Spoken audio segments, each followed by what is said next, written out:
Okay, so you want to own a private prison. Find a building, hire some guards, collect a government check. Simple enough on the surface. After all, crime is not going away.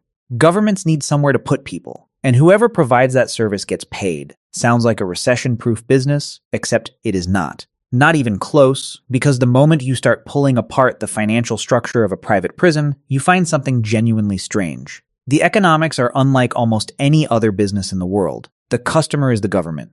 The occupant is the prisoner. And the product is a human being in a cell. Before you collect a single dollar, you have to spend a staggering amount of money building infrastructure that has almost no other commercial use on the planet. And then, once you have built it, the single biggest threat to your entire investment is not inflation, not labor shortages, not a bad year for the economy. The biggest threat is a politician deciding to change a sentencing law. So let us go through all of it. The costs, the contracts, the risks, and the deeper economic reality of what this industry actually looks like from the inside. The first thing you need to understand is why this market exists at all. Governments do not typically hand over their sovereign functions to private corporations for fun. Privatization of prisons happened because of a very specific collision between rising incarceration rates and collapsing public budgets. In the United States, the prison population grew by roughly 500% between 1972 and 2008. States were building facilities as fast as they could and still running out of beds. The private sector stepped in with a pitch that sounded attractive to cash-strapped legislators.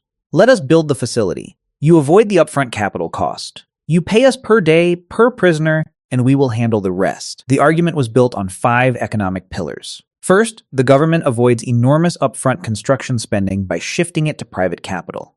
Second, the state transfers daily operational headaches, from staffing disputes to facility maintenance, to a specialized company. Third, private operators promised flexibility, the ability to scale capacity up or down faster than a civil service bureaucracy could. Fourth, they argued that without union wage agreements and public pension obligations, they could run a cheaper operation. And fifth, large operators with dozens of facilities across the country claimed economies of scale that a single state-run facility simply could not replicate.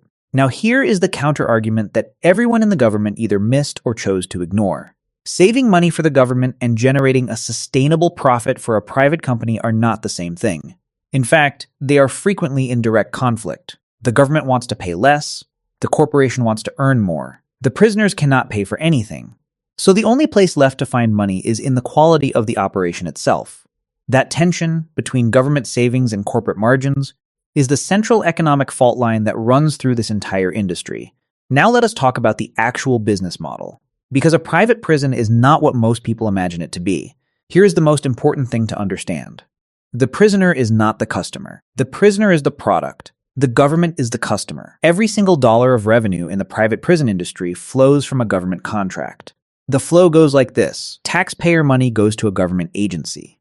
The agency issues a contractual payment to the private operator. The operator uses that payment to cover expenses. Whatever is left over is the profit. That means the contract is not just a business detail. The contract is the entire business. And contracts come in several different structures, each of which creates radically different incentives. The most common structure in the United States is a per diem payment, a flat daily rate paid for every prisoner actually in the facility on that given day.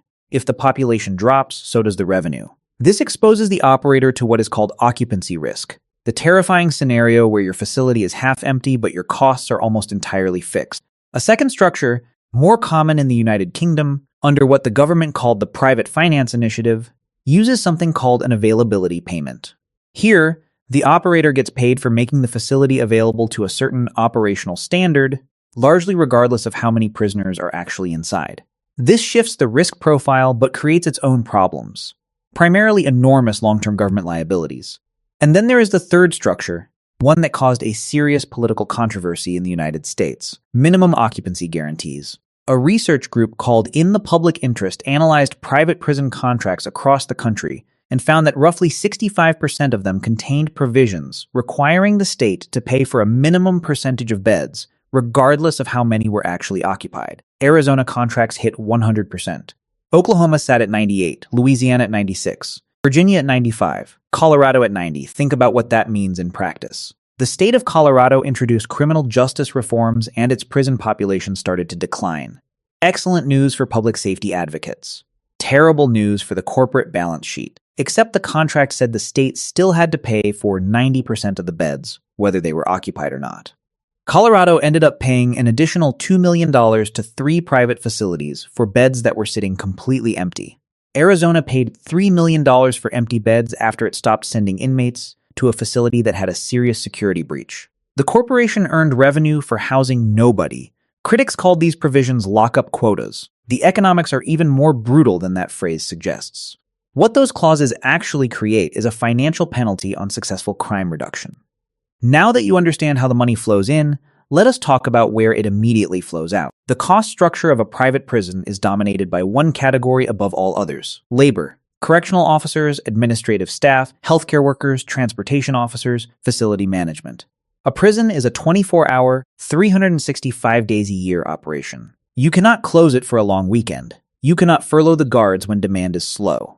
There is a minimum staffing floor below which the facility becomes unsafe and legally inoperable, and that floor is not cheap. Financial filings from CoreCivic, one of the 2 dominant private prison operators in the United States, show that operating expenses per prisoner per day hover in the range of roughly $72 to $76. That number has to cover everything.